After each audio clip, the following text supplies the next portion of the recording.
What's up, everybody? Welcome to another episode of The Way with Jazz and Tae. It's your girl, Jazz, and Shantae. And as promised, it's not been 3 months since our last episode. Hasn't been a quarter. Right. We've actually taken a week, so we're doing really good so far. Yay. Period. And we are excited for today's show. Last episode was a little long because we had so much to catch up on. You'll thank us because business is back to usual. We're only going to take maybe 30, 45 minutes of your time. Again, period. So let's not waste any time. Let's jump into it. Tay, what are we talking about today? Yes. So, of course, like we told you guys last time, the Democratic National Convention was happening last week. So we have to give you guys the highlights, the lows, the questions, the who's, the what's, and everything that happened there. And all the in-betweens. All of that. And then we're actually going to get to our Ask Us Anything. Like we said last week's episode was long. It was an hour and a half, y'all. So we had to go ahead and say, you know what? We're done after the election season, the pop culture politics segment. And we're just going to come back and we're going to kick this one off and give you guys the Ask Us Anything. Again, you guys asked us some really great questions and we're excited to answer them. So that is going to be the show for the day. Without further ado, let's get into it. I was like, oh, we're pausing for dramatic effect. Yes. Okay, so to kick things off, we're going to talk about some of the highlights from the DNC, which was very highly anticipated. Yes. Automatically just good vibes from the start and all around, like in comparison to what was going on at the Republican National Convention or whatever. And it was Trump coming in with Kotex pads on his ears and everybody doing the same. Just funny. This man's a comedian. He actually and that's the sad part. It's kind of like my feelings towards Boosie. He's hilarious. But we're so problematic. Exactly. The issue is that with Trump, he's trying to run the free world and I'm not with that shit. He can be funny anywhere else he wants to be. As a private citizen. Yeah. But the DNC was a star-studded event. And I was actually talking to Viv about that last night and how yes, I know there are probably so many more celebrities that are supporting Trump and everything, but is not massive amounts who are so vocal about it. And I think it's because they know that it's taboo and they might get canceled or whatever. Absolutely. But those who are, Team Kamala are loud and proud and all showed up and showed out for her and the cause. So that alone speaks volumes because why are we ashamed of who we're supporting? You know what I mean? It's because of cancel culture, honestly. But I do find it very interesting that Trump supporters feel that way because that's their whole thing. Trump allows us to say and do what we want. So if that's how you feel, then stand 10 toes down on business then. Exactly. Why are you hiding? Because a lot of the celebrities know if they come out and support him, they're going to be losing money. And at the end of the day, that's what this is all about for them. The only people who are okay with messing up their money and their image are fools like Amber Rose and oh my God, all these other rappers who have endorsed him who are literally nobodies anyway. No, seriously, I agree. I can't remember who else it was. But it was just yeah, okay, come on. You're just you're you. Just you. But Amber Rose, I swear to God, they're paying her for this bullshit. Something. There was a check cut or some kind of contract because this girl, she's pissing me off. And she's not really, I feel doing what she thinks she's doing. Oh.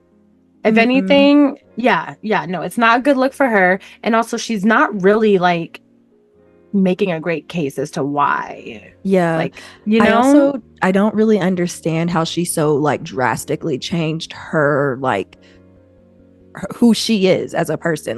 She went from doing slut walks to now she's supporting Trump, she's literally rolling back on women's reproductive rights, which isn't that what the whole entire slut walk was about? Not the whole thing. She's trying to have a Black China moment, okay? Like, she's trying to have a Black China to Angela White transformation. She wants to get rid of the old me, and here's the new me.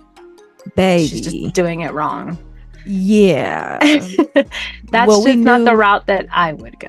We knew that when she tatted that man or whatever tattoo she has on her forehead. It's her baby's name. Like, but still, yeah. No, ever since then, I've really stopped listening to anything she has to say about anything. Because like, she's such a beautiful woman, and why would you do that? Yeah. I don't hate, like, I know so many people that have face tattoos, and like, I don't hate on that at all, but like, the fact that she's bald and it was on her forehead and she's such a pretty person, it's just like, and also huge. I've seen names before on people's faces, but like, it's literally like a tramp stamp bumper sticker across your freaking forehead. And like, you want me to take, and you want me to take you seriously, right? Also the thing, like, with her supporting Trump and being like a spokesperson, I'm like, and people over there take you seriously? Really? I think they're just happy to have a Black woman on their side. Oh, she's not Black. Oh, I'm so sorry. She's made sure to let us know that. I apologize. Yeah. What is she? She's mixed. With what? Black and white, but she's not Black. Okay, gotcha. She said these words out of her mouth. Heard you.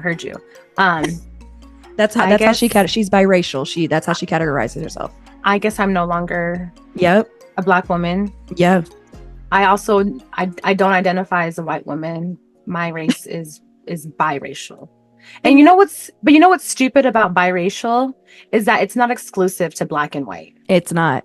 I could be Thai and Indian. I could be Jamaican and German. Well, that's still Black and white, but you know what I mean? You could be Jamaican and Dominican. That's still Black and Black. Yeah, it's so like. But you know what we're trying to say. No, literally, yes. But literally, she thought she ate, and you can't. No, she sounds like an idiot all the time at this point to me. And so moving away from her, please, I was gonna say, let's get into what matters. The Democratic National Convention was 4 days of what felt like really inspiring speeches. And I'm gonna be honest, you guys, I didn't watch the whole thing. It was coming on at like 9:00 Eastern time, going till like midnight. Like I stayed up on Monday to watch Biden, and I was up until 1 a.m. And when I tell y'all, I was pissy the next day. I said, I'm not doing it again. And then I found out the Obamas were the next day, and I tried, and I was so tired. So I was just like, we'll get the snippets that we need. But like, one thing that just like really surprised me, and like, these are some of the questions I had. And, you know, I talked to my friend out here about it, and he made a really good point, but I was just like, who is paying for this? Because it feels very lavish. And I actually did some research because like, I was just going to say, let's Google. Because I was really like, I kept asking every day. I was like, no, like, I definitely think that a lot of the stuff is free because like, you know, for media companies, like it makes sense for them to want to, you know, have this streaming or on there, for them to want to be the people there to put it out, because then they have advertisers who pay them money to put their ads out. People are watching, you know, ratings. That's one piece of it, but I'm talking every facet of it. Like, they had celebrities there. Were they getting paid, or did they just come because they wanted to? Well, and that's kind of volunteerism. That's kind of what I'm wondering, because it's like, I also know, like, okay, so we're donating to the campaign and stuff. Like, are there different places in which we pull to donate for like the DNC, or is it one of those things where it's like, it is just like what's it called, public service for some of the celebrities? Like, no, I will make an appearance on my own dime and own terms or whatever, just because I am for this cause. I know that I can also bring people in, or like, you know, just I do feel like there's that aspect as well, that there probably are some people who do it just because they want to. Or I mean, like, if I were asked to go, I'd go for free shit. You didn't have to pay me a thing. But I think that's probably why Beyonce didn't go. Hello, because she is a capitalist. She was like, no money. You're not even gonna pay for my like room and board, or like something. I need to be able to expense something. And like, if you look at the center, it was at the Chicago United Center. Is that what it was called? Or It was in Chicago at this large convention center. And I just was like, first of all, there was so many people there. Yes. It just looked like, I was like, this is extravagant. Yeah. But the money comes from the Democratic Party, or both parties technically. They fundraise, or they funds for this. So that's where the money is coming from. So all those texts and emails we've been getting, they're trying to fund this big ass thing. Do they also have sponsors? You know, like, Coca-Cola sponsored, so like all the refreshments there are Coke products or something. Like, is it stuff? Do they have things like that also? So it says currently national nominated conventions are funded through contributions made to the National Party Committee's convention accounts. Supplemental services, however, may be provided by the host state and city governments, and by groups such as retail businesses and labor organizations. Cool. Okay. So yes, technically. Nice. And because like, if you think about it, like, it was in Chicago, that helped Chicago to have that hosted there. Like, that was a large number of people. Those businesses were getting a lot of business that those 4 days.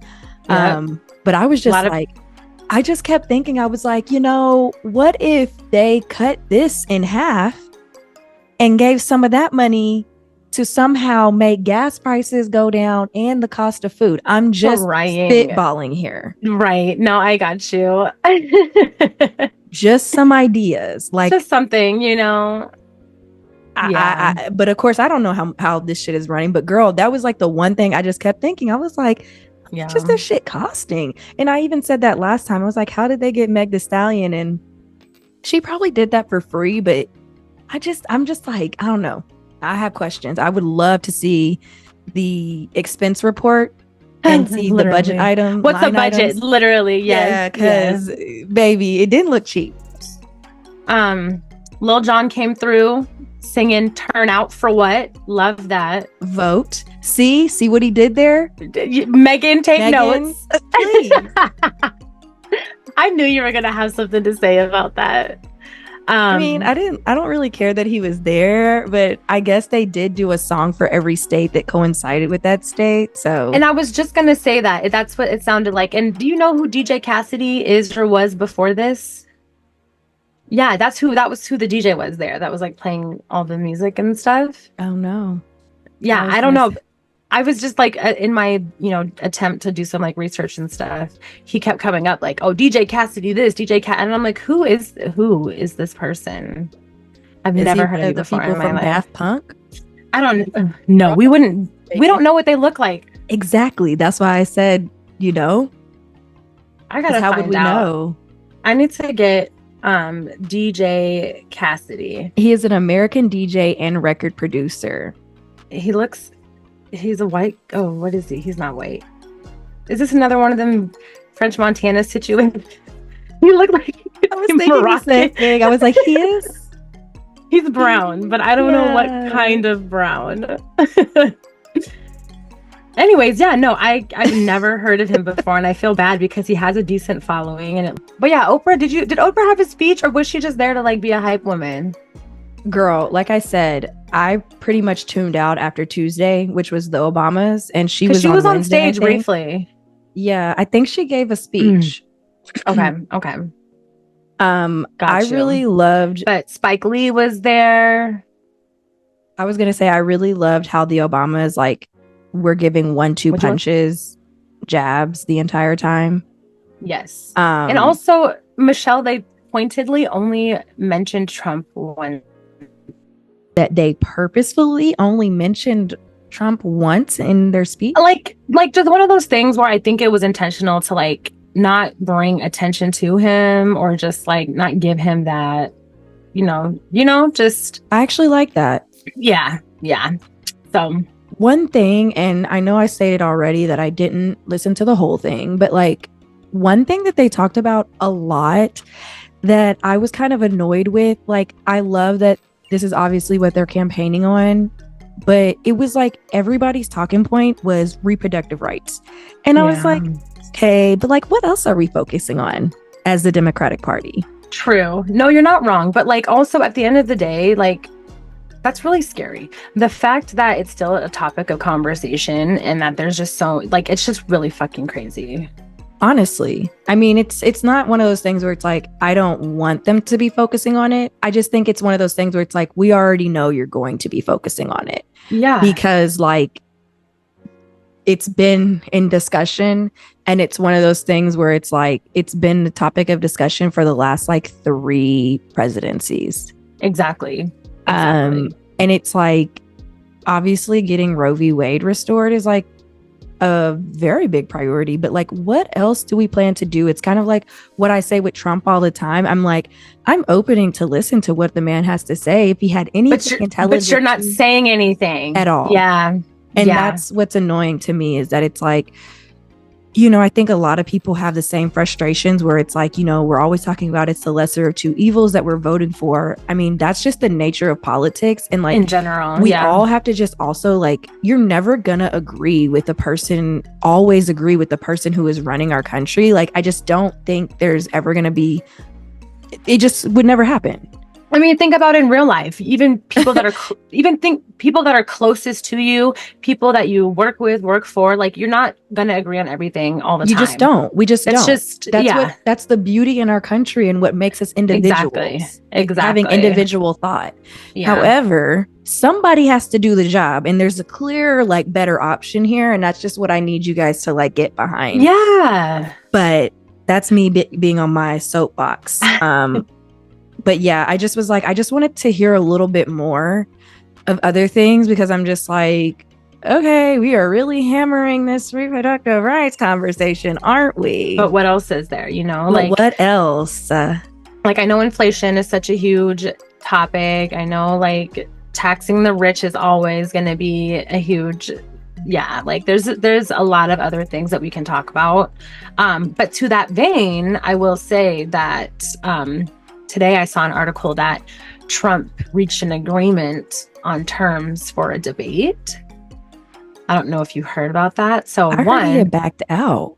No, I just, like, literally right before we got on this, I was seeing that he agreed to terms, and it was something like there will be nobody in the audience. Like, it's going to be an empty audience. Okay. Nobody can have pre-written things, like no, like, teleprompters, like note cards or whatever. I feel like that benefits her more than him, but okay. And the muting of microphones in between questions. Like, if it's Trump's turn, Kamala's mic will be muted, and vice versa, so that there's no, like, over talking and I don't hate that. Off. Yeah, I respect that, because that means his will also be muted. Period. So I'll be interested to see what kind of things they talk about during that. Like, you know, like you're saying, what else is the Democratic Party going to talk about? So I'll be interested to see how that goes and the conversation that comes from that. I am very excited about the debates. Like, that is the number one thing I'm looking forward to at this point. Just for me, a few more things from the Democratic National Convention that I wanted to highlight or bring up. One, Senator Warnock. Love him to death. Period. Shout out Georgia. He feels like an uncle. He really does. Yeah. And he has a way of speaking where it's like, you feel like, man, this is about to be long-winded. And he always comes full circle where you're like, wow, and I'm really glad that I stayed for the whole thing. Yep. You know? And he said something, and I really cannot find the soundbite or the clip, but he said something about Trump. You know, everybody was taking digs. Yeah. But it was one of those digs where it was like, it was respectful, and it's just like so reminiscent of a pastor, but he still ate him up. And what I remember was the beginning of it, where he said he was too small a man for the office bestowed upon him, and basically like too simple-minded for the task at hand. And I was like, and period. Like, he was given too much. He bit off more than he could chew. And we all knew it. And if you don't see it, I'm sorry for you. No, absolutely. That's the most respectful way of saying that. You shouldn't have been here in the first place. Yes. You had no business being here. Yes. I have to say, I really love Biden's speech. And, you know, for what it's worth, I thought he was going to do way worse than he did. Yeah. For how badly everybody talks about him being slow and his stutter. And like, he even spoke to that, how, like, you know, a kid with a stutter became the president of the United States. And I said, and I think that is the larger conversation at hand, because I think that is a great feat. And I've always said that. And I hate that has always been something that people pick on him for, because it just gives this like, why are we like, people with speech impediments shouldn't strive to be public speakers or to be the president of the United States. But I think our country is one of those countries that you can be anything you want to be. And Obama even said that if you can dream it and you can work towards it, then you can achieve it. Yeah. So why are we so, just because of like our own insecurities and projections and what we know to be the norm, like, oh, well, he stutters, he shouldn't be the president. I'm sorry. He's been in political office. He has a political career for more than like what, 20, 30 decades at this point? Not 30 decades. Not 2 to 3 decades. Yes. 20 to 30 years. Yes. I mean, at this point, you know, I called him 88 last time. No, literally. Girl. But yeah, no. And also to that vein too, like he came out, they had that standing ovation. He had some tears. Cried. You know, yeah. I was going to say too, another thing that Michelle said was that being president of the United States was a black job. She pointed that out as well. Like, you know, it seems like this is also a black job, you know, so that was pretty nice. And Trump hates to admit that. The hell he gave Obama. My God. Listen. But yeah, so I think it was a great time. I do think it helped further the momentum and like excitement behind, you know, supporting Kamala. Mm-hmm. And also I'm concerned because, again, with Trump being in the news, he was indicted again. Did you see that? For what this time? Trump got indicted again for interference with the last election. Oh, well, isn't that the stuff that's been going on in Georgia, or is this in a different state? You know, I could look it up and find out.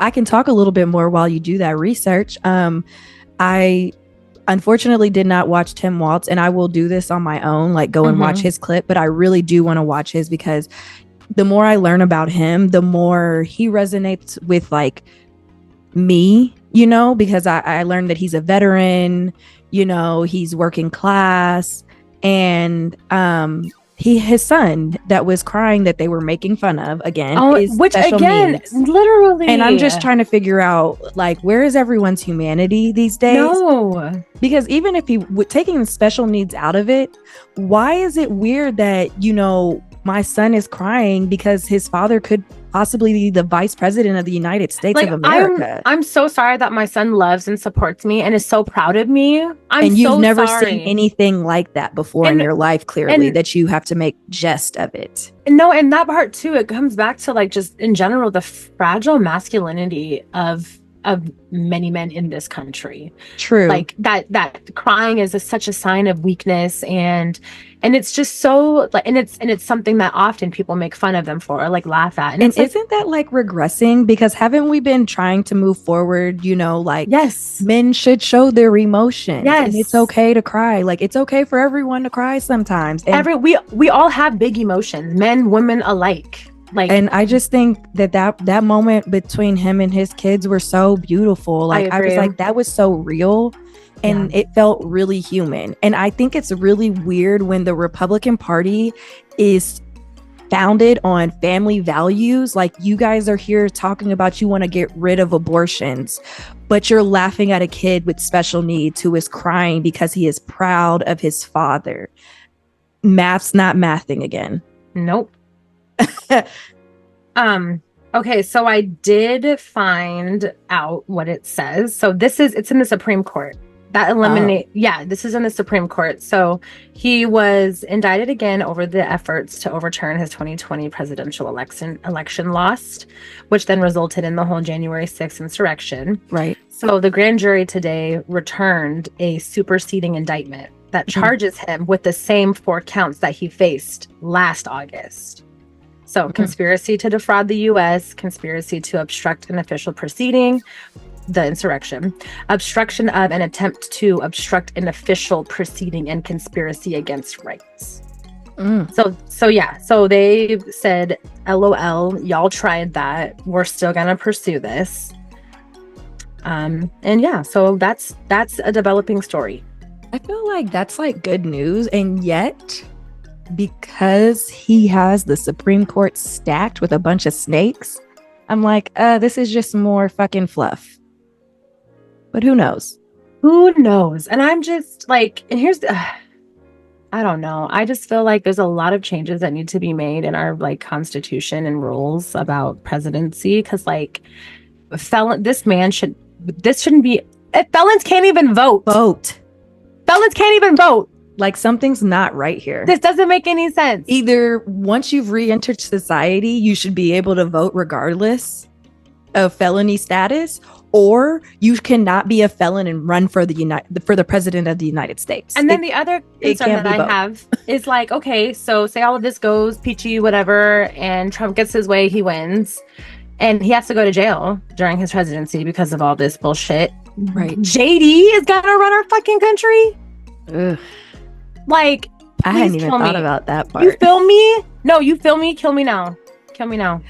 I mean, well, he did at one point say he's a never Trump guy, so maybe he's a wolf in sheep's clothing.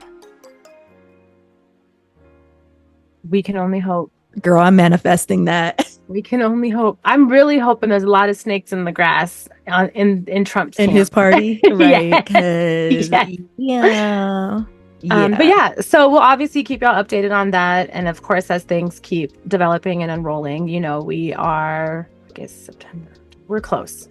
Yeah, it's like we're like 2 months away. 9 weeks at this point, which is nuts to me. We're really, really close. So yeah.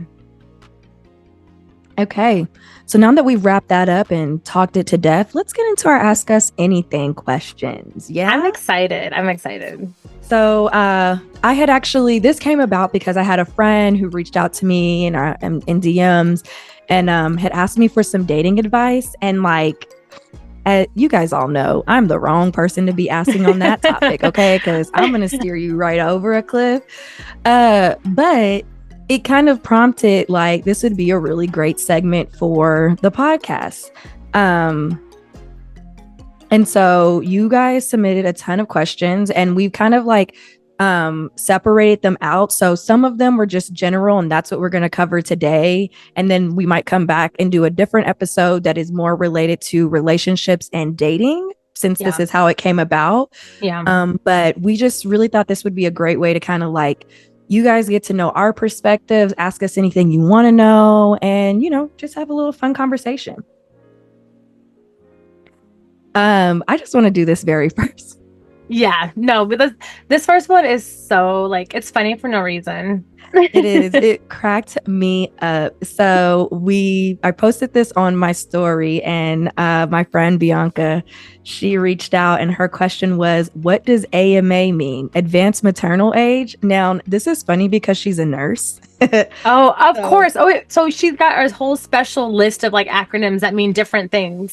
So for me, AMA is the American Marketing Association, so I feel you, girl. What does AMA mean? For those of you who don't know, it is Ask Me Anything. But we thought that was the only reason we kept that in there, because that was so funny to me. It's so funny. When she said, what was it that she called it? Advanced maternal age. I'm sitting here like, well, what the hell does that mean? Okay, so I just looked that up. It's people who become pregnant after 35. Okay, I was going to say it had to be like a 40-year-old who's pregnant or something. Yeah, my mother was that with me. My mother was with my brother. Oh my goodness. Yeah. You learn something new every day. You feel me? Thank you, Bianca. That's a really good submission at this point. Full circle. But yeah, in this instance, it's going to be Ask Me Anything. So. Yes, and we'll be doing it again. So, ask us anything. Wouldn't it be weird if it was AUA? Yeah, I like AMA. I do. I just feel like it's more standard on the online. Yeah, for people who know, except for the nurses. All right. So our next question. It comes from, I love the tag, and so I'm reading it. VZ Who, aka Bay, asked, That's my babe. When I was reading the notes, I was cracking up because I was like, AKA Bae. So VZ Who asked us, how do you maintain a friendship with distance? It's like with anything. Yeah. It's like with any relationship, you don't. It fizzles and it dies. I'm joking. So I said, like, great question. This is a really great question, though. I do think that it is hard. I don't say really hard. I think it depends on your friendships. Like, I have a ton of people who I have always had long distance relationships with just because I'm a Navy brat. So like, we would move every 3 years. There's some people who, you know, I've gone back and I visited. There's a lot of them I haven't stayed friends with, like as close as my like true friends.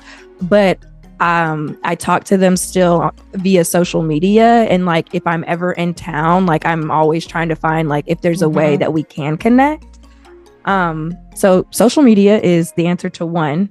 And I would even say for Jazz and I, like that's definitely, I literally bombard her, like even probably before she's awake with like 7 videos. And then I'm like, let me stop so she can like, you know, catch up her morning routine, catch up from the shit that I sent last night. Yeah.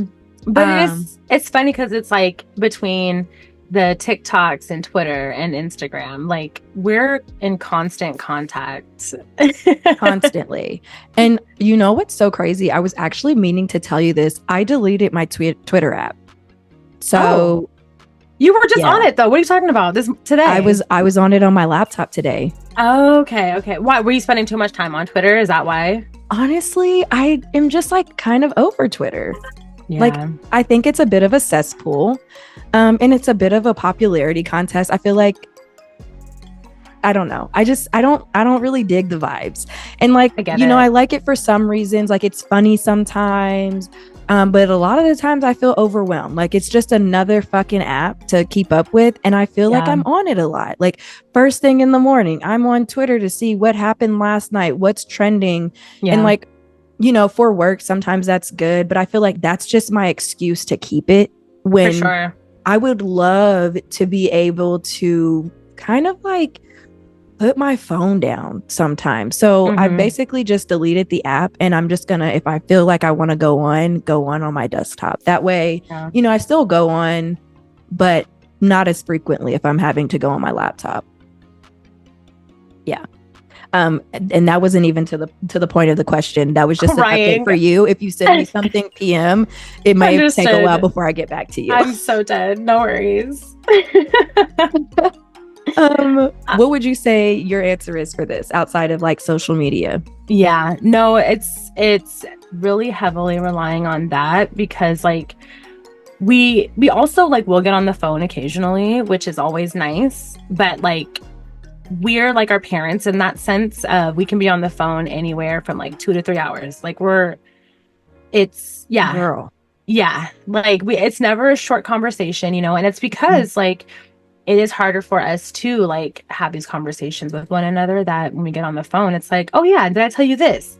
And all this information comes out. It's like, oh my God, that reminds me, I got to tell you this. And then a whole nother thing gets going. And next thing you know, it's like 4 hours later. And neither of us can stay on topic, as you guys know from the podcast. So we be all over the place.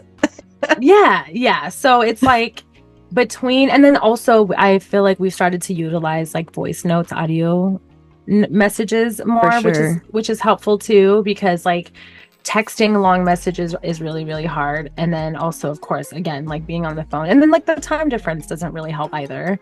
Ooh, that time difference be insane. Because of that 9 o'clock y'all's time, I'm gone. No, literally. Yeah. So yeah, it's like it's definitely helpful for that, and it's nice that we always like keep up with each other. But in that same vein, I do feel like we could probably like FaceTime more than we do. Like we could be more intentional about that. I do agree with that one. I was also gonna say that like another thing is that like last year, for instance, we saw each other a lot. We did. We were seeing each other like I feel like every other month. Yeah, I liked that. We should do. Yeah. No, seriously. Once I stop being broke, let's do that again.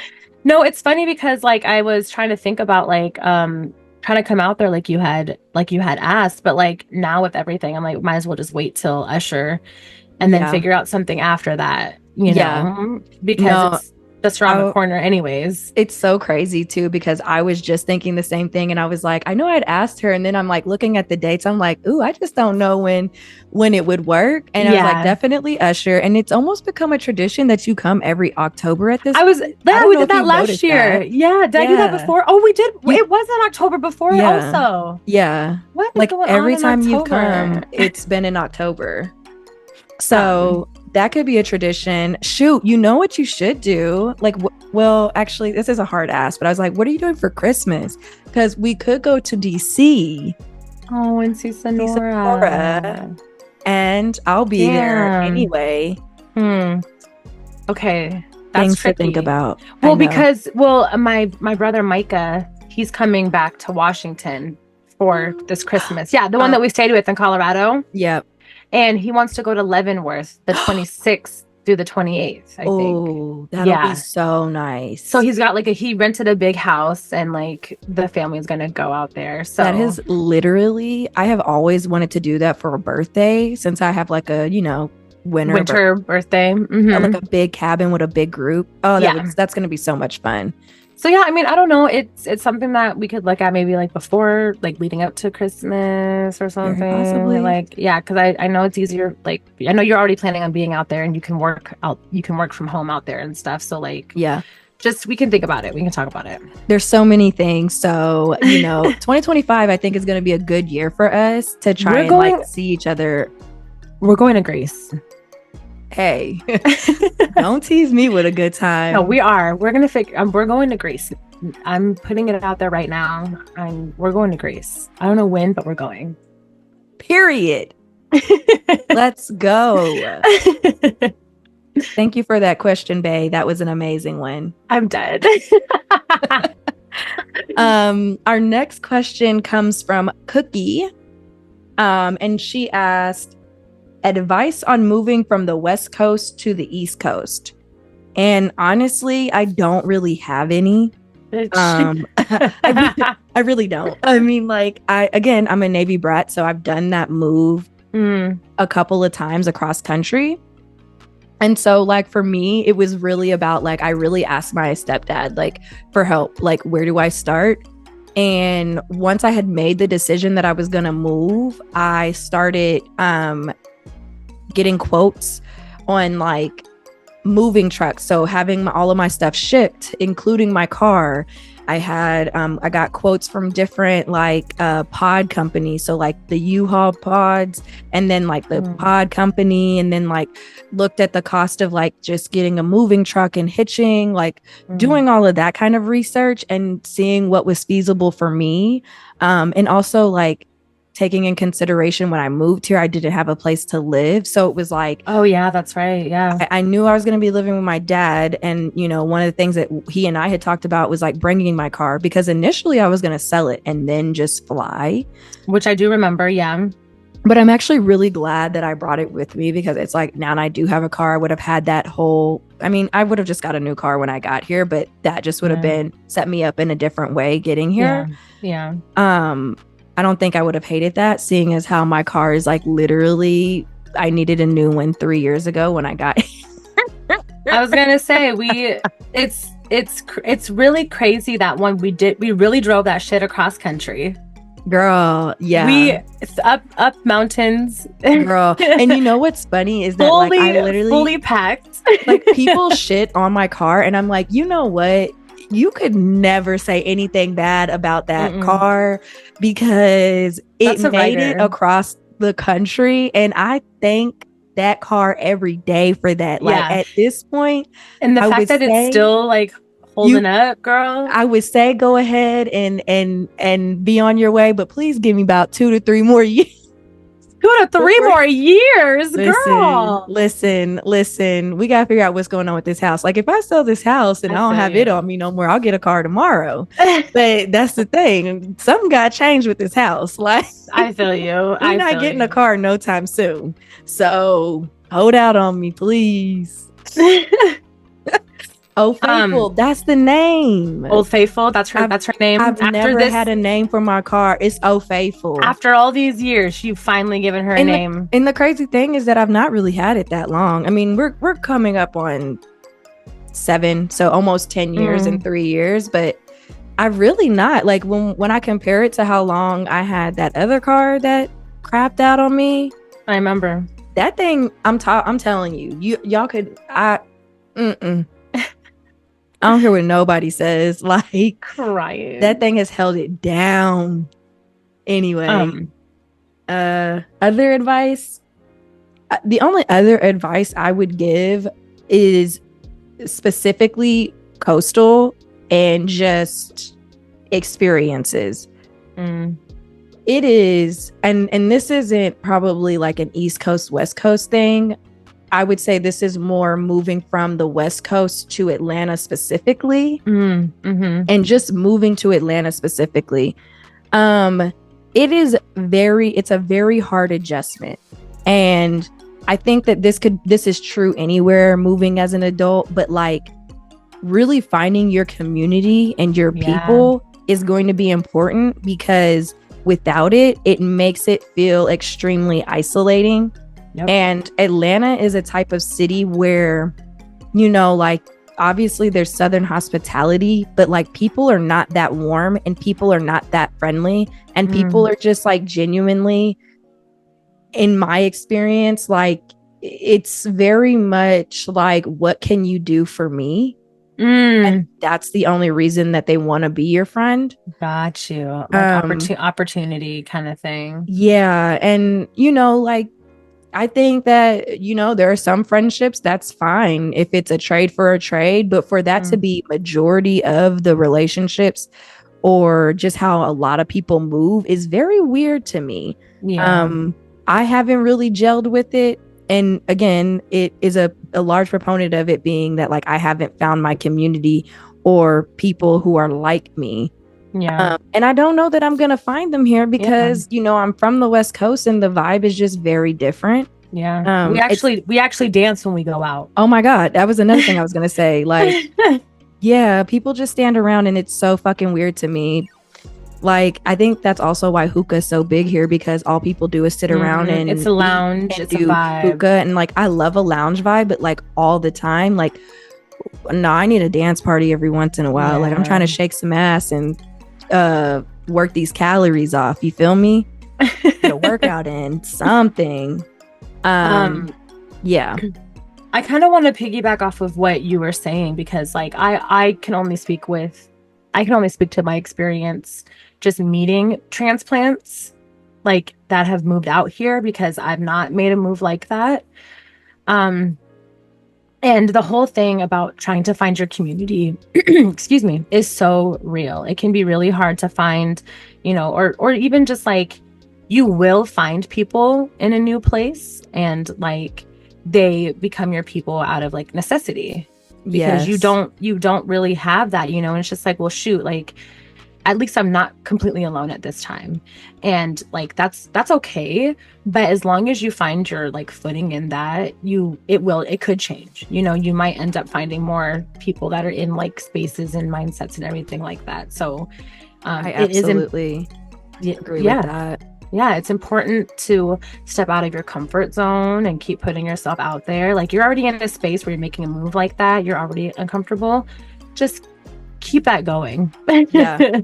Yeah. And it can agree with that. Yeah, it can make a new place a little less scary and more like home. It's what I talk about even with just like I know a lot of like people just, oh, I'm at a new school after being in one school for 2 years. I don't know anybody here. And there's always a few people who you start to latch on to first, because we might have a couple classes in common, or you're showing me the ropes. And like after a month or two, we fall maybe off a little bit more, because I really am getting my feet. I'm finding more and more people that are actually more like me or whatever. And yes, it takes time. And agreed. Yeah. And I think also, like, as you become an adult, like, it's interesting because, the way you were friends with people in high school and college, it's different, you know, like you're not seeing your friends every day anyway.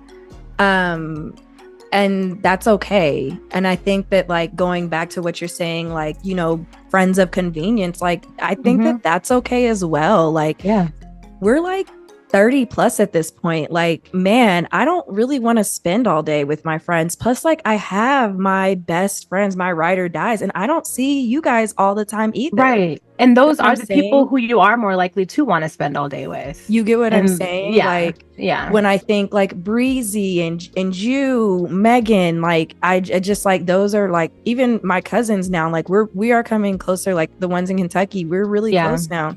And like, I don't see them every day, but when we get together, it's a time, and it's like, I don't need to, I don't know that, not to say that like being with them all the time every day, or being able to have access to them like that would like be a bad thing, but like, I don't need that. Yeah. Because I feel like it makes the time that we do get to spend together that more special and memorable. Yeah. No, for sure. It's almost like dating.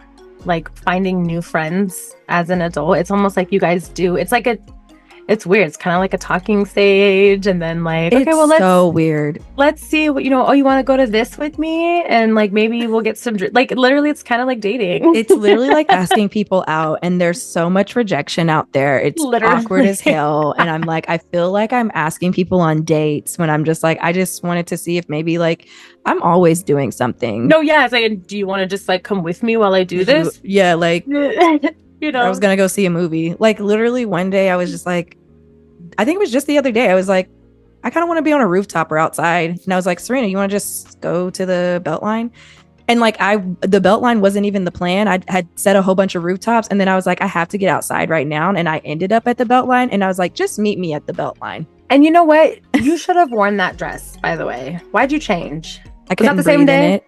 Oh yeah, I could not breathe in it. It was so cute. You looked so cute. I have to lose some weight. That is a goal of mine.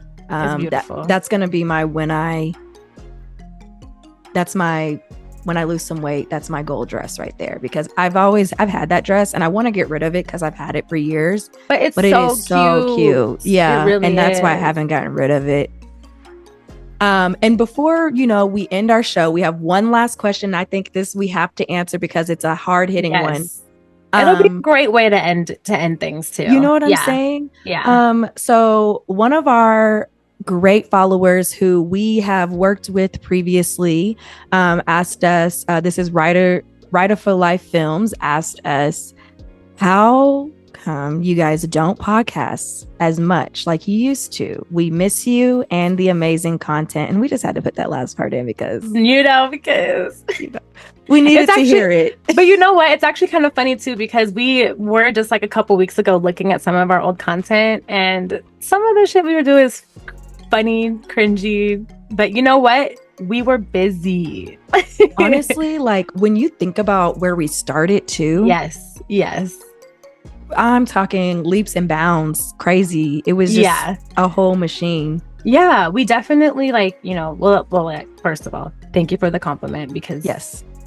And we really do, like, we miss it too. We've talked about trying to figure out a nice way to like kind of get back into it the way that we were, you know, we came to a point where we knew that we had to pivot, especially with us being bi-coastal. And we did have a really good thing going with the radio, and we'll forever be thankful and fans of KKNW. Like, love you, Benny. Miss you, Benny. I know, we love you so much. I think about him often. We'll have to plug them somewhere in our notes or something, but it also kind of hindered the content that we wanted to push and like how we wanted to structure our show. We had to be really mindful of any cussing, which is, you know, not a bad thing. But we had to be mindful also of like live commercial breaks and navigating that with guests. And also if guests show up late or whatever, you know, and also mindful of our own yapping. Yeah. Or just in general, like it's a weekly show. So like we had to be on top of it. Like there were no weeks off. No. And it was, like I said, a well-oiled machine, but it was a machine. And, you know, we had a lot for both of us to run that. We had Benny, who was helping us with our audio editing. Mm-hmm. We had this girl, Monica, who was awesome and helped us with a lot of our content, videos. Like, we were doing the social media. Like, it took a lot off of us. And right now we're doing it all again ourselves. And I will say doing it all ourselves is like a lot, but like all of the moving parts of what we were doing before was also a lot. True. And so I think that like that is kind of also the answer to why we're not putting it out so much, because we would have to go back to some kind of format like that. Yeah. And there's costs associated and time that we just don't really have. I mean, the last one was 3 months. We would have never been able to do that in the format that we were at before, because like we had a time slot every week. And unless we were going to find somebody to fill the time slot, which we couldn't necessarily do because they're looking for Jazz and Tae. There were no off days. The other thing to note is it was 7 a.m. every Thursday morning, like 7 a.m. that we were out here. Yeah. And once I moved, it was 10 a.m. for me. So I was like, in the middle of her workday. Yeah. Stopping to do the show for an hour. And that, again, it was a lot. We have full-time jobs. Like it was just, it was like, I really love doing this, but it's a whole nother job on top of the job I've got. Yeah. And we really wanted to pour more into it, but I think we just kind of, took a long ass pause. And honestly, I think we did kind of need that. And that's what I meant by like, we kind of figured out that we needed to pivot. But we say all of that to say that, like, we hear you, we see you, we do miss it.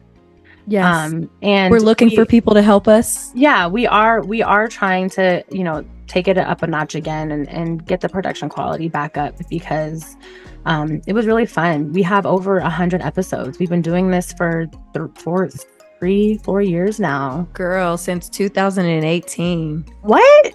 Yeah. What? It was the end of 2018. Damn. So yeah, we dropped our first episode. We've got a lot of skin in the game, and I know that we can bring so much to the table. I just know that we just need some help right now. So absolutely. Yeah. Well, thank you all so much for sending in your questions, and we look forward to doing this again, but focusing more on dating and relationships. As always, if you guys want to join the conversation, you can DM us on Instagram at The Way Jazz and Tae, on Twitter at The Way JT. And you can stream and listen and watch us anywhere you stream your podcast, because we are everywhere. Literally everywhere. There's no excuse. And we say that every single time. And if we're not there, please let me know. Yeah, right. Something's wrong. Send an email to thewayjt@gmail.com. Thank you so much. Well, that was our show. Thanks for tuning in, guys. We'll talk to you next time. Peace. Bye. I'm a real fly girl, I jet set round the world. Stamps on the passport, niggas tryna fly me out.